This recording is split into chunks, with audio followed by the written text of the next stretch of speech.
Muy buenas tardes a todos. Un millón de gracias nuevamente a Labs por invitarme a dar esta charla educativa para el público en general. El día de hoy vamos a hablar del Día Mundial de la Diabetes. El Día Mundial de la Diabetes se celebra el 14 de noviembre y se celebra el día 14 de noviembre y su color es el azul, así como mis lentes, porque sigue siendo o está dentro de las principales 5 causas de muerte a nivel mundial y en Ecuador para el año pasado sigue estando dentro de las 3 primeras causas de muerte a pesar de que la pandemia, el COVID, estaba dentro de las 3. La tercera es la diabetes mellitus. Y como sabemos, la diabetes produce muchísimas complicaciones y no es simplemente una enfermedad sencilla. Como le explico yo normalmente a mis pacientes, es una enfermedad que pasa factura y que cobra intereses. Pero el día de hoy no vamos a desarrollar la enfermedad como tal, sino que vamos a hablar de cómo podemos controlarnos o cómo podemos hacer diagnóstico temprano simplemente con exámenes de laboratorio, ayudados siempre por el apoyo de un médico o un grupo de médicos que nos ayude y nos oriente. Voy a compartir pantalla y unas láminas que vamos a ir charlando durante el largo de estos o del corto de este tiempito que vamos a estar juntos. Y cómo prevenir la diabetes mellitus con exámenes rutinarios, así la quise llamar. Mi nombre es Perla Zambrano, soy médico nefrólogo internista, ejerzo más como nefrólogo, pero como médico nefrólogo internista es sumamente importante saber qué es la diabetes y cómo controlarla y cómo tratarla y cómo llevarla a cabo, ¿sí? Debemos saber todo esto. ¿Qué hacemos nosotros los médicos y qué vamos a hacer? ¿Qué les vamos a pedir nosotros a ustedes? ¿Y qué les vamos a firmar nosotros a ustedes para que lleguen al LABS y se hagan el LABS, que es uno de nuestros mayores centros de referencia?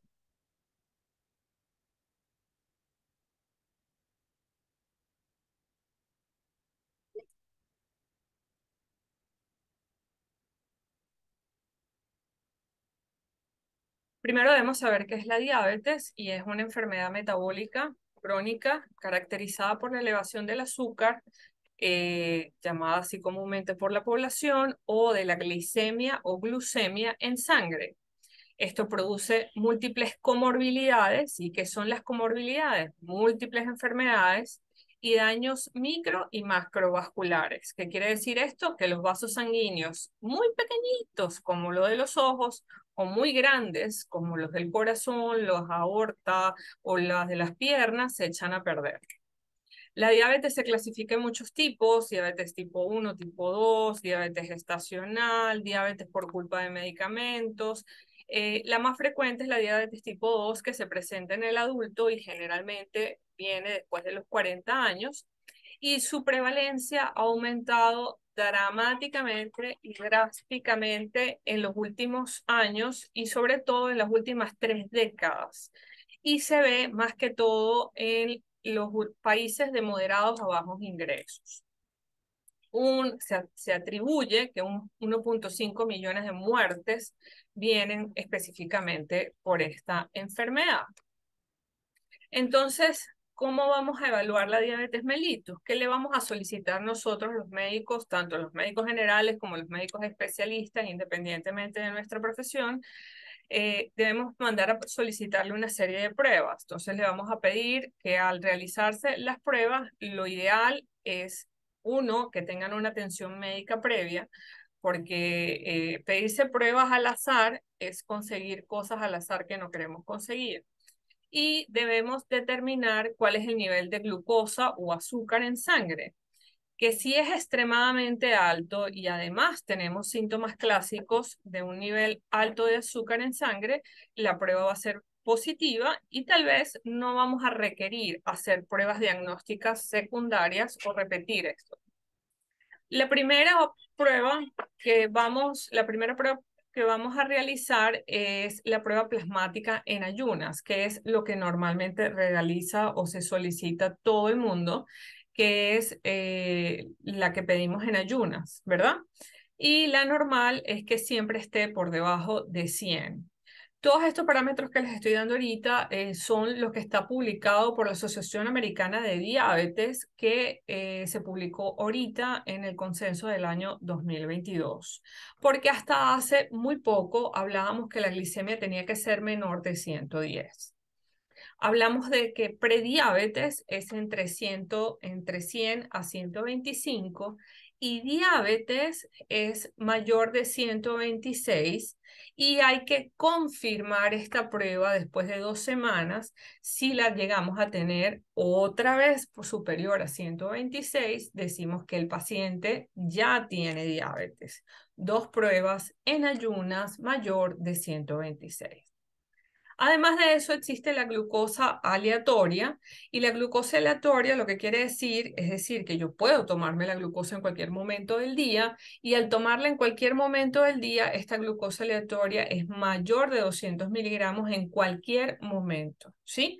Y eso ya es, simplemente esto es prueba diagnóstica de diabetes mellitus. Otra de las pruebas que vamos a hacer y la cual yo llamo la gran chismosa y a mí me encanta es la prueba A1C o hemoglobina glicosilada A1C y ella mide los niveles de glucosa en azúcar y fíjese que se los puse en rojo llamativo en sangre promedio durante los últimos 2 a 3 meses, ¿verdad?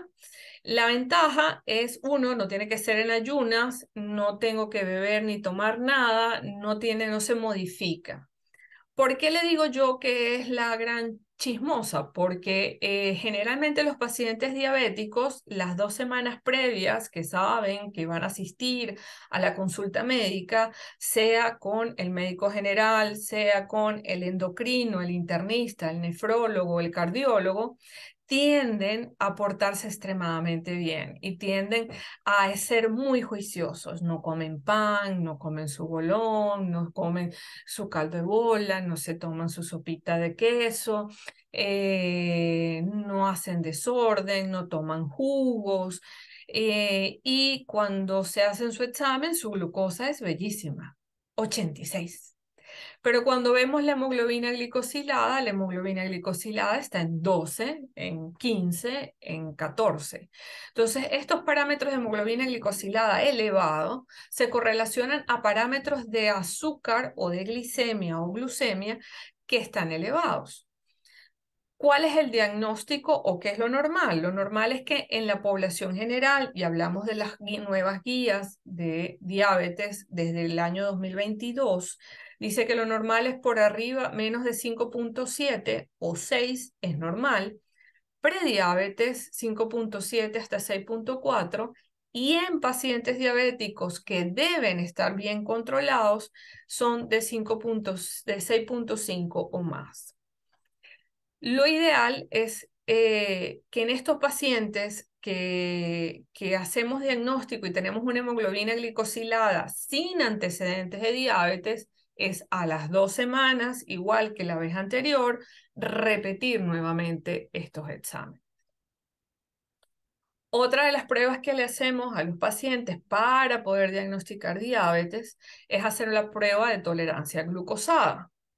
¿Qué es la prueba de tolerancia glucosada? La prueba de tolerancia glucosada es darle al paciente 2 horas, darle un líquido de alta concentración de glucosa, son aproximadamente 30 cc o 30 ml, ¿sí?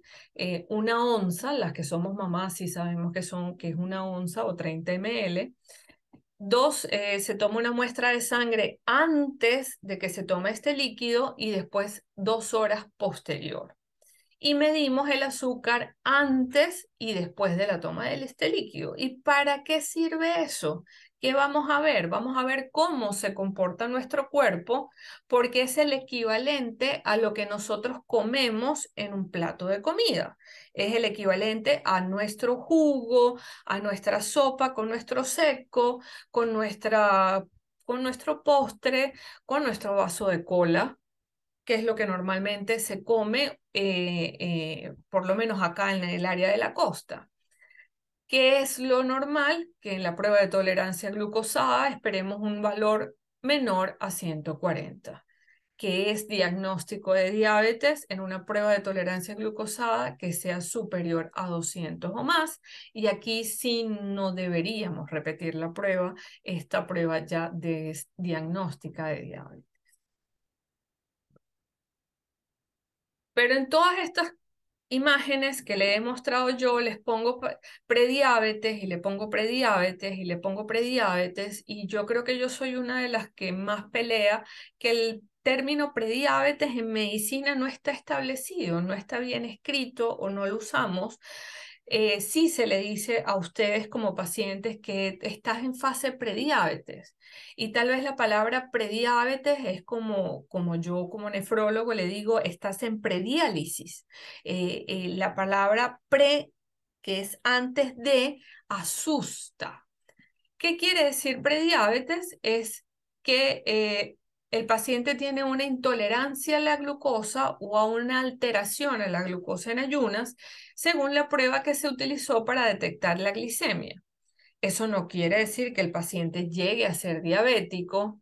Sí, solo si se comporta y mejora sus hábitos alimenticios y si colocas al paciente, si el paciente tiene antecedentes de familiares con diabetes que tienen riesgo A, tiene mayor posibilidad de hacer diabetes tipo 2 y enfermedades cardiovasculares, pero si el paciente corrige todos estos factores de riesgo, que para eso es llevarle los exámenes de laboratorio a tu médico, te va a enseñar qué es lo que hay que hacer para evitar caer en diabetes mellitus y quedas inclusive hasta normal y ya no estás en prediabetes y vuelves a estar en un estadio, en un estado normal. ¿Cuáles son los síntomas? Si hablamos de síntomas de prediabetes, la mayoría de las veces los pacientes no tienen síntomas de prediabetes, sino en una rutina de laboratorio, en un chequeo clínico, en una, doctora, me quiero hacer una rutina de laboratorio porque hace 2 años no me hago nada, que lo regular de ir al médico general es una vez al año. Para las mujeres, después de los 15 años deberían ir una vez a 2 veces al año al ginecólogo. Para los caballeros, después de los 40 años, tienen que ir una vez al año al urólogo. Para los pacientes que fuman, deberían ir una vez al año, 2 veces al año al neumólogo. Para los hipertensos, 2 veces al año al cardiólogo. Y aquí le hago publicidad a todos y todos ellos, si ven alguna enfermedad renal, me los dirigen a mí, que soy el nefrólogo.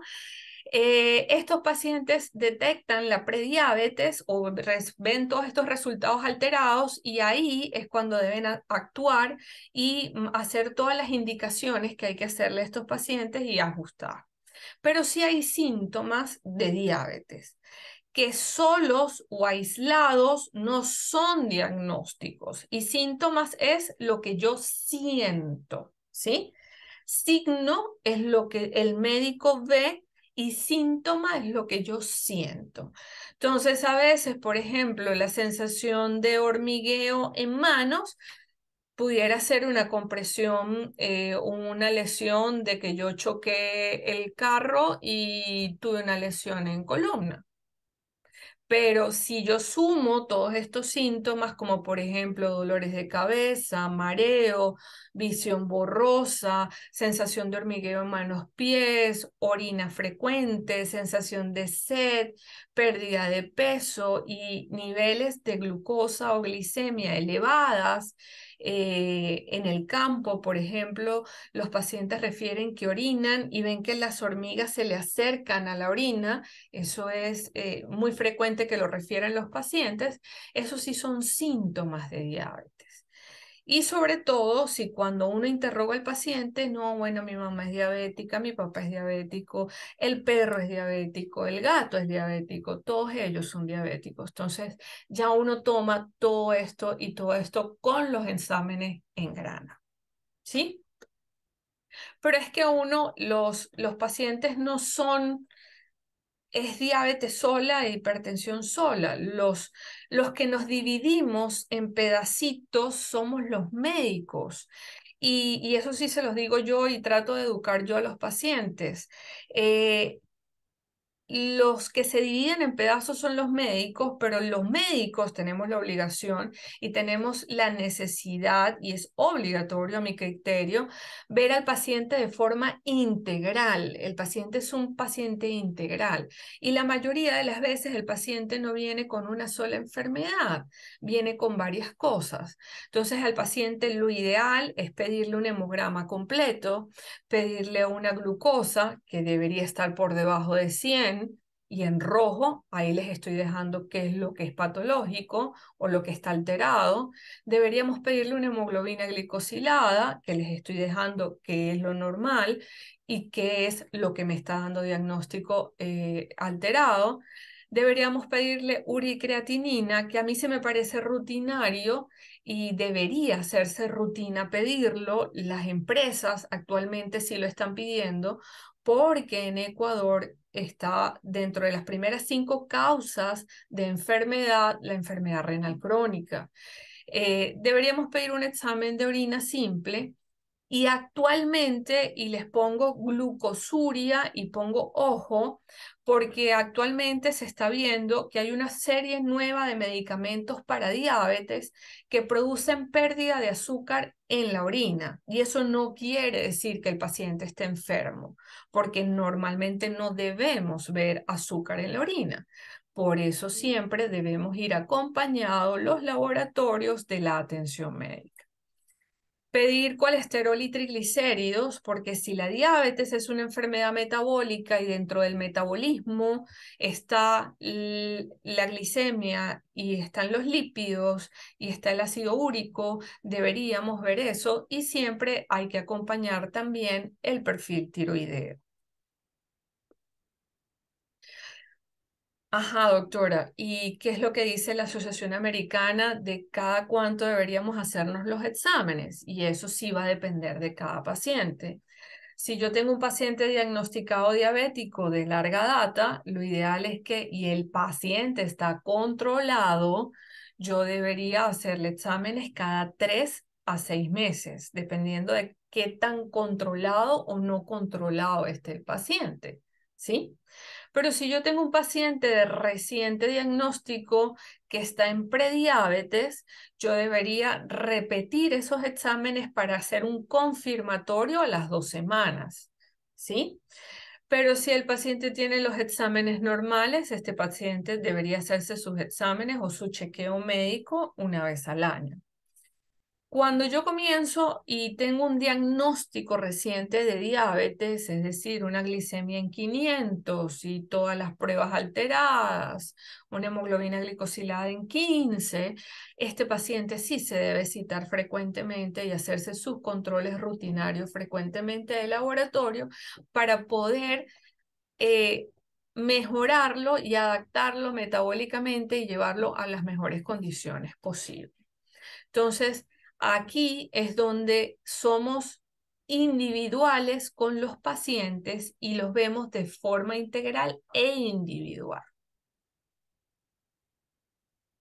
Y viene la otra pregunta. Ajá, doctora, mire, ¿y los exámenes se vencen? Porque yo nada más le traje lo que usted me pidió, yo no traje todos los exámenes. Yo siempre le recomiendo a todos los pacientes que siempre armen una carpeta y traigan del más viejo al más nuevo, porque hay que ver cómo evoluciona el paciente.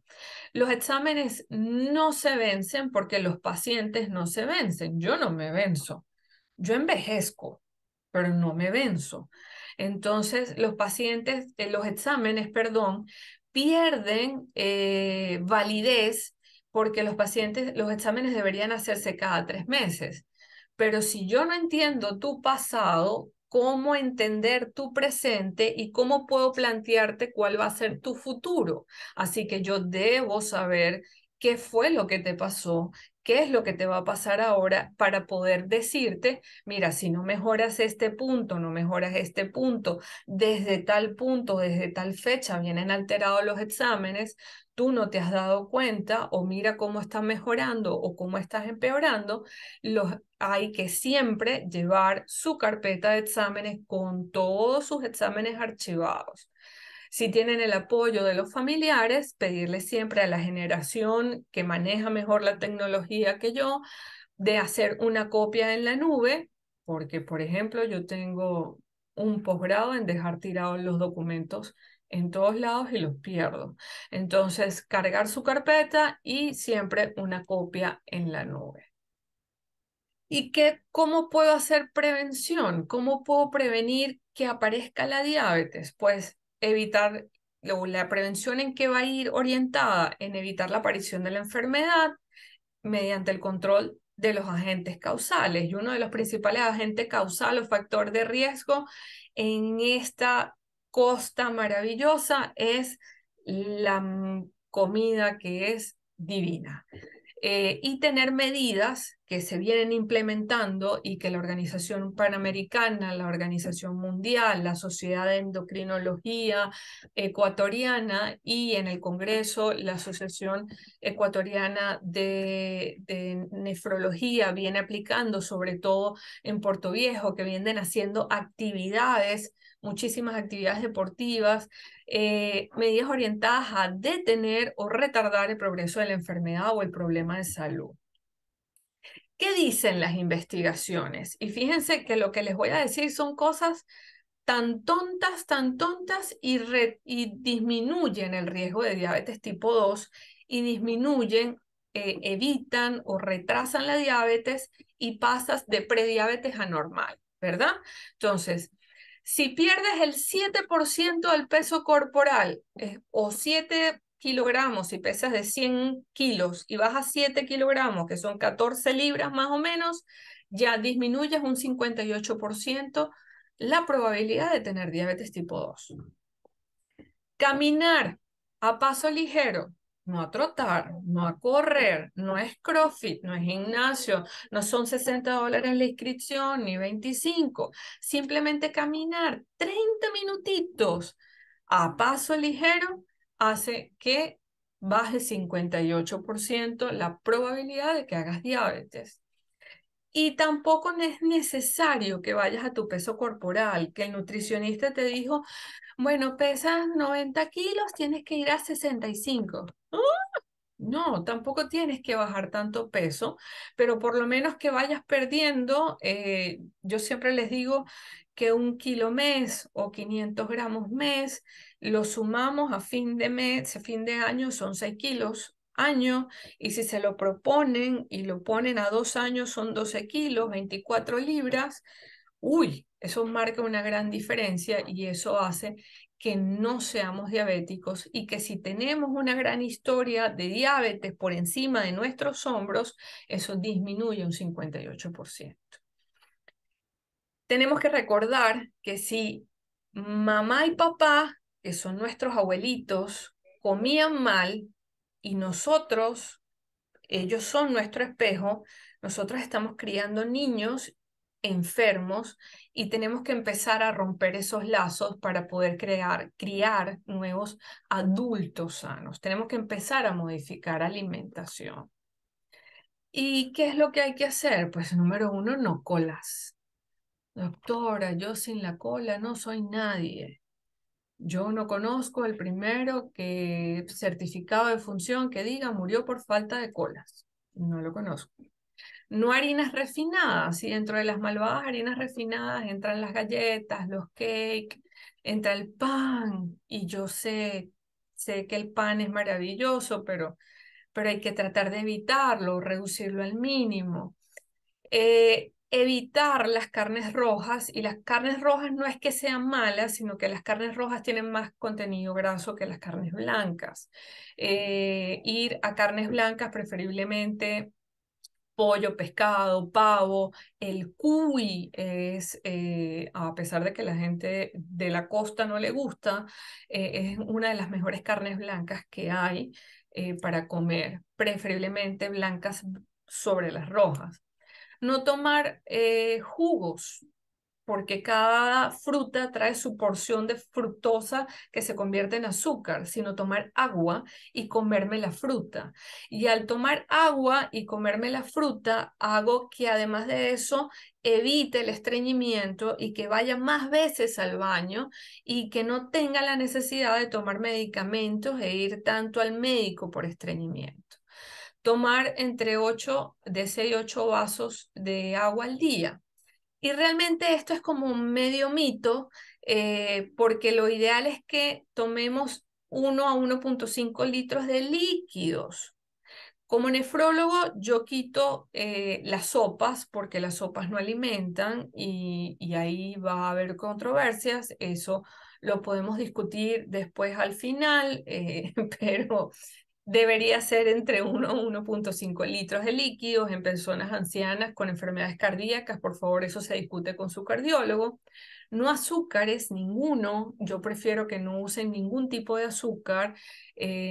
Pudieran usar Splenda. Los carbohidratos no hacen daño, pero hay que aprender a comerlos. Lo ideal no es combinarlos. O sea, no es comer arroz con fideo, no es comer verde con puré de papa, no es verde con arroz, no es maduro con arroz, es uno. Y pongo en rojo fosforescente evaluación por nutrición, porque los médicos somos médicos, no somos nutricionistas. Y si ustedes le hacen caso al neumólogo, al cardiólogo, al gastroenterólogo, al fisiólogo, a todos ese poco de médicos que los van a ver, a sobre todo los pacientes diabéticos, lo único que van a terminar es tomando agua y se van a volver locos. Entonces, el nutricionista es el que realmente tiene la capacidad de poder engranar todas las enfermedades y poder dar una dieta donde no se desnutran, donde mantengan masa muscular y disminuyan masa grasa, ¿sí? Esa es la idea de la enfermedad y de poder controlar la diabetes mellitus. Los carbohidratos no son malos, pero hay que saber comerlos y distribuirlos, ¿sí? ¿Cuál es el objetivo y qué es lo que hablan todas las guías? Y aquí es un poquito la parte médica y yo no me voy a ir a la parte médica porque eso se lo dejamos a los médicos. Pero lo que sí les quiero resaltar es que todos dicen que hay que controlar la glicemia. Todos dicen que si controlo la glicemia la tengo que medir, tengo que hacerme evaluaciones y mediciones de glucosa cada vez que sea necesario y que tengo que controlar siempre mis niveles de lípidos. Y eso es para todos los pacientes normales, no, o sea, no, pacientes sin síntomas, con síntomas, prediabetes, pacientes normales. Tenemos que hacer ejercicio, disminuir el consumo de sal o eliminarlo. Recuérdense que niños menores de 5 años no saben manejar la sal y la cesación del hábito tabáquico. El uso de los medicamentos ya queda a criterio de cada uno de los médicos y le corresponde individualizar a cada uno de los pacientes.